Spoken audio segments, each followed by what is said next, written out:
Okay, Dorothy, the yellow brick road has taken us back to Kansas. But you should know ruby slippers have no effect here. I'm prepped for a 400-mile race. To win, you have to have the courage of a lion. Hamlin wins Kansas. The brains of a scarecrow. He played it like a chess game. And the heart of the Tin Man. Took it from him. You also have to watch another around the track. And fortunately for you, that starts now.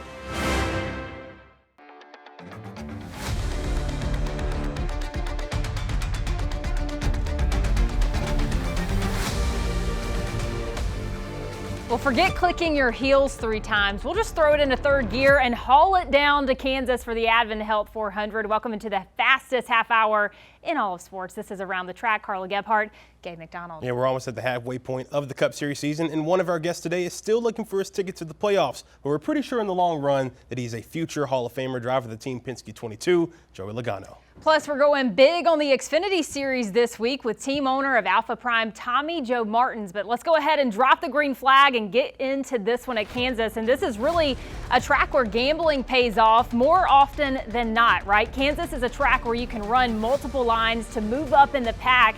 And there isn't just one groove where drivers can find speed. However, the trade-off here is that many of these guys can spin out on their own. Grip is a premium. That's probably why we saw 37 lead changes, 57 laps under yellow, and an epic finish between Denny Hamlin and Kyle Larson in last year's race. But don't just hear it from us. Let's let the drivers tell you. You know, Kansas is a really fun racetrack. It's you know, a place where you can move around, tires wear out, it gets slippery. It's a fun place to race, and at the same time, I think it's a real, you know, measuring stick of your cars and where you're at. It takes everything to get around there. You know, you got to have horsepower, downforce, a good setup with a lot of tire grip. 2-3 laps in, I saw these guys dicing up 3 wide for the lead. It has just enough fall off where track position is very important, but it's not everything. I think we have top 10 speed, and that'll hopefully put us in position to do the things we need to do. You know, the hard part about the stage points is in order to really maximize the stage points, you have to have top 5 speed. Now, those aren't the only things you need to know if you want to conquer this Midwest track, so we thought we'd call in a local. Our buddy Rob Collins lives, breathes, and bleeds Kansas Speedway. Give us a lowdown, Rob. What's good? NASCAR rolls into the Sunflower State for the running of the AdventHealth 400. Here's 4 things to know about Kansas Speedway. 1, as the name implies, the track is located in Kansas, not Missouri. Here's a little knowledge that might win you a bar bet. There are 2 Kansas cities, one in Kansas, one in Missouri. The Speedway in KCK, as we locals call it, and downtown KCMO, about 17 miles apart. 2, the tri-oval track is 1.5 miles with progressive banking in the turns. The bottom line runs 17 degrees. The top line runs 20 degrees. The top groove is the preferred line of drivers of late. The turns, that's usually where things get a little dicey, and not just in turn 2, which has a casino nestled behind it with a sports bar on the second story featuring tasty brews and sweet views. 3, if you're betting on the race, throw down some cash on Toyotas. Might help you beat the house. Toyotas have taken the checkered flag the past 4 Cup races and 7 of the last 9. If you play craps, you know the 11 is called the Yo. 11-car driver Denny Hamlin certainly put the Yo in Toyota at Kansas. In his last 9 starts, Hamlin has 3 wins, 2 second-place finishes, and 7 top 10s. A non-Toyota worth a wager? The number 5 Chevy of Kyle Larson. Larson has started and finished in the top 10 of each of the past 5 Cup races at Kansas Speedway, including a trip to Victory Lane back in 2021. And lastly, when drivers do get to Victory Lane at Kansas, of course, a celebratory spray, a trophy, a haul of hats, and then a big old stack of barbecue ribs. I mean, come on. What else did you expect? We're the barbecue capital of the world, folks. And yes, they are finger-licking good, so get your napkins ready. A saucy Sunday is in store. Thanks, Rob. Well, you already know this by now, but we always bring in the big names every week. So this week with the Xfinity Series off this weekend, we brought in one of the guys from atop the pit box on Saturday. He's the owner of Alpha Prime Racing and a former NASCAR driver himself, Tommy Joe Martins. Welcome into Around the Track. And how's it feel to be on the media side of things this week? First of all, it's a little weird to not be at a racetrack here.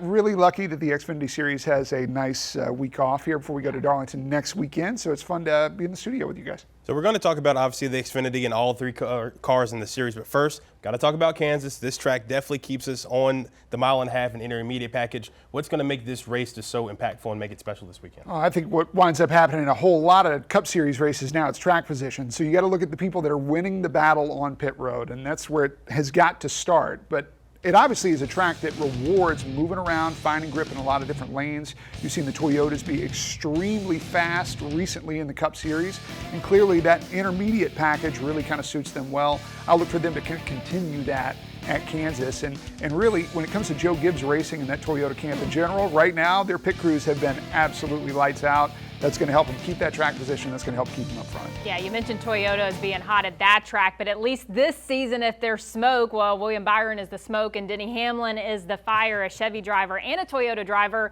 What have those two guys and their teams been able to do? I mean, they are just, like I said, on fire this season. Yeah, and sometimes it all clicks, and it clicks at the right time. Right now, I think they would all tell you that they're really kind of aiming for the playoffs. Now they know multiple wins, they're absolutely going to wind up being locked into the playoffs. They can start to focus on that a little bit more.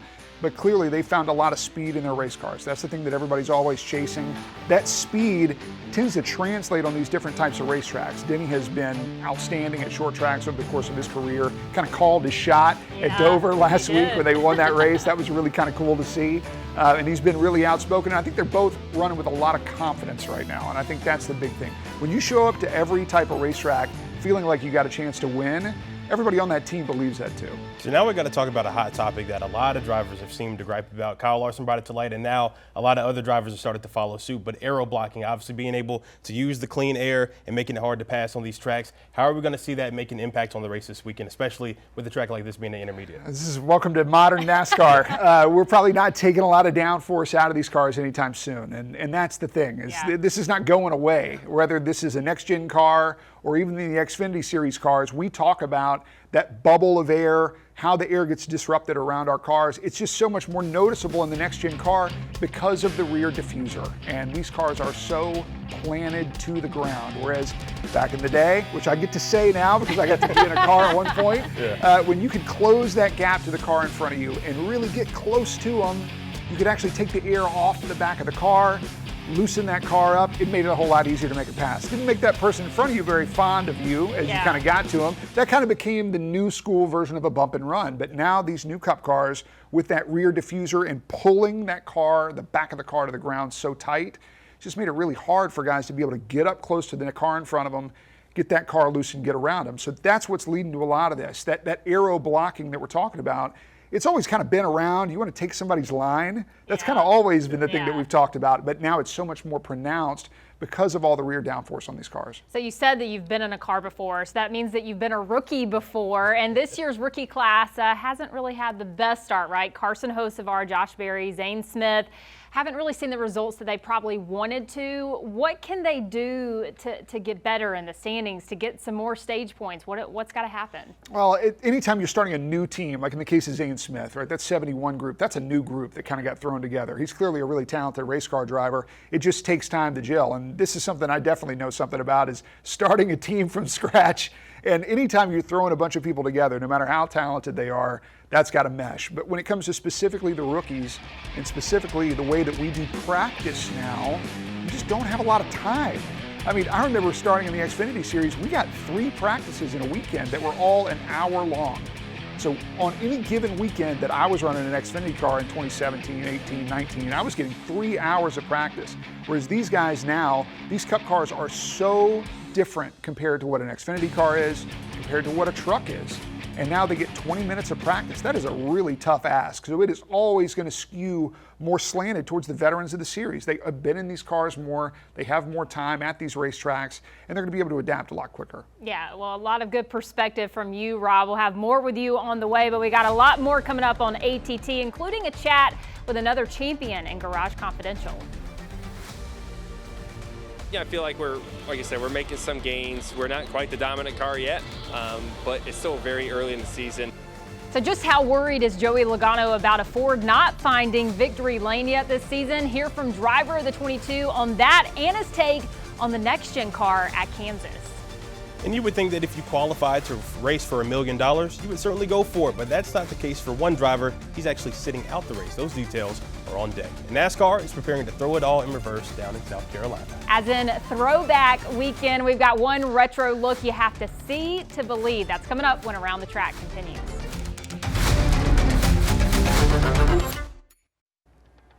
Back on Around the Track, that was announced during last week's race, but we're still reveling in the fact that Kevin Harvick is already getting back in a race car. Couldn't stay away for too long. The former Stewart-Haas driver will practice and qualify for Kyle Larson, who will be in Indianapolis attempting the first part of the double, that being the Indy 500 and Coke 600 in the exact same day. Should Larson not make the Coke 600 in time here in Charlotte, it's Harvick's ride for the day. This will be a NASCAR driver's first attempt at the double since Kurt Busch attempted it in 2014.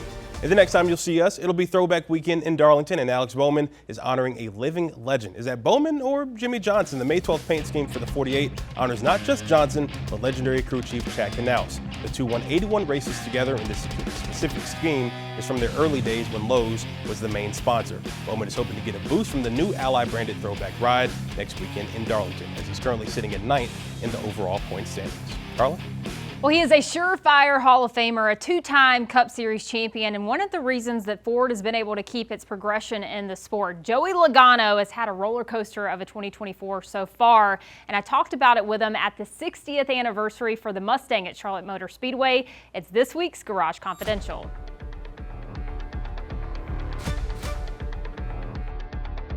You're ready to be back in victory lane, but a lot of better runnings as of late. Yeah, we've turned some things around. It was a rough start for sure, and but we had speed in the cars, which was good. Daytona 500 was really fast for us and almost won. And we've been in position to win like 3 or 4 of them. We just haven't capitalized yet. So we've turned it around. We're starting to get a little bit of consistency built up. I know a lot of people have maybe questions about Ford's success, but then you look at the last 2 years, right, especially in the playoffs and how well Ford has done then. Are you concerned at all about the results right now? I mean, we're always concerned, right? You're never good enough, right? As soon as you get comfortable is when you get past. So, yeah, I feel like like I said, we're making some gains. We're not quite the dominant car yet, but it's still very early in the season, and there's so many cycles that happens throughout the NASCAR season. You just hope that you peak at the right time. So right now, I'd say, we have identified where we are weak. We are working really hard to try to maximize those areas and make sure we're strong when it matters the most. The Dark Horse Mustang, that's obviously a big change for this season. Are the differences that you're seeing in the results, is it because of those changes, or is it just other factors in that? There's a lot of different factors. The Dark Horse Mustang, I think, has a lot of potential in the car that we have not gotten to yet, right? There's a lot of new things that we are learning and trying to make sure we maximize. There's some rules changes within NASCAR that we're trying to keep up with as well. And then our engine stuff we need to make some gains on. So it's a bunch of little things. So there's never one thing that makes a race car go fast. It's always a bunch of little things, and it's not much. You're looking for a tenth, maybe 2 throughout, a 30-plus second lap. So you're not looking for much. It's just little things that'll stack up. We've got Kansas coming up, and this is a favorite track, I think, for a lot of fans, and I think for a lot of drivers as well. It's also a track that you've won at before. Do you have as much enjoyment on that track as other drivers? I enjoy it as long as we're fast. Right? You can have fun on any track if you're winning. Kansas for the next gen car is probably the best track for this car. It seems like it's designed for it. There's a lot of lanes there. You can go to the very bottom up to the very top against the wall in the corners. So it makes the racing awesome. A lot of 3-4 wide racing, lots of options as a driver. So that's fun. As long as your car is good somewhere, it's a lot of fun. And we'll get to see some passing there, hopefully. Is that the case? I would think so. I mean, listen, all the cars are so equally matched. We just talked about how close everything is. When everything's that close, it's hard to pass a car that's going the same speed as you. You got to figure out something to make yourself a little bit different. So I think there will be. Tires are starting to fall off there more and more. Like I said, the track's wide, so I would assume so. Thanks to Joey for his time. Well, it is the stage where the future of NASCAR races today. But coming up, Tommy Joe Martins returns to tell us what it's really like to be a team owner in the Xfinity Series. Buckle up, kids. This could be fun. And Carson Hocevar might be a Cup Series rookie, but his troll level is at a veteran status, and it might be his ticket to racing for $1 million. We'll explain next, right here on Around the Track. Back here on Around the Track, Shane Van Gisbergen won't be running for $1 million next weekend. Trackhouse Racing confirming the Xfinity Series driver won't be in the field for the All-Star race at North Wilkesboro. Despite running selected dates in the Cup Series, he's eligible for the All-Star race because he won Chicago Street Race last season. It also required Trackhouse to field a third car that would go against Ross Chastain and Daniel Suarez. SVG's next Cup date is Memorial Day weekend for the Coke 600. So I'm sure you're already aware that the fan vote for the All-Star race is already open. But I've done a lot of research on campaigns and found that a lot of them have ambassadors for them. So I got a few of my own. So just, if you're not convinced on me already, take a listen. What's up, Carson? It's Kaz Gralla. Hey, Carson. Heard you're a fan. I'm a fan of you also. Heard you're in a tight battle right now. What's up, Carson?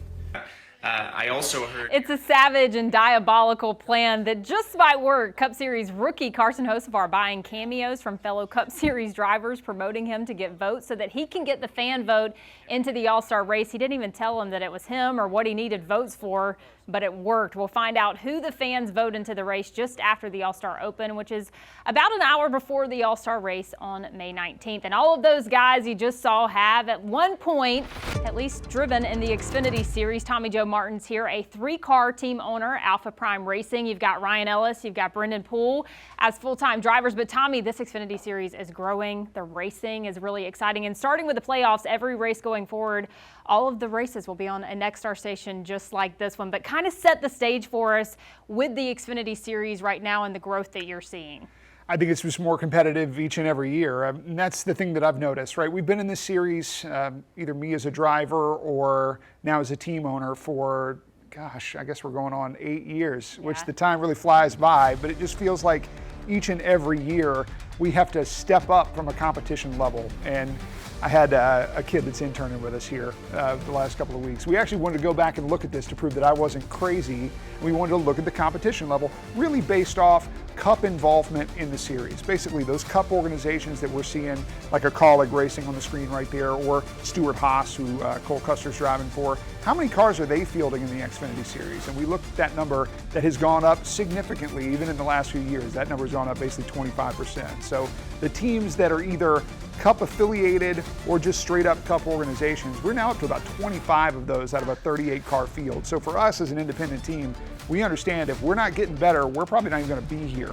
And I think everybody in the series feels that level of pressure, whether that's a driver getting in a car in one of those teams that thinks he's got a chance to win the race, or a team like ours knowing that if we don't step up from a competition level, we're probably not even going to make races. Because right now, in NASCAR, the Xfinity Series is the only series in NASCAR where cars are potentially not even making the race every time we show up. So there's pressure on our drivers, there's pressure on the crew members.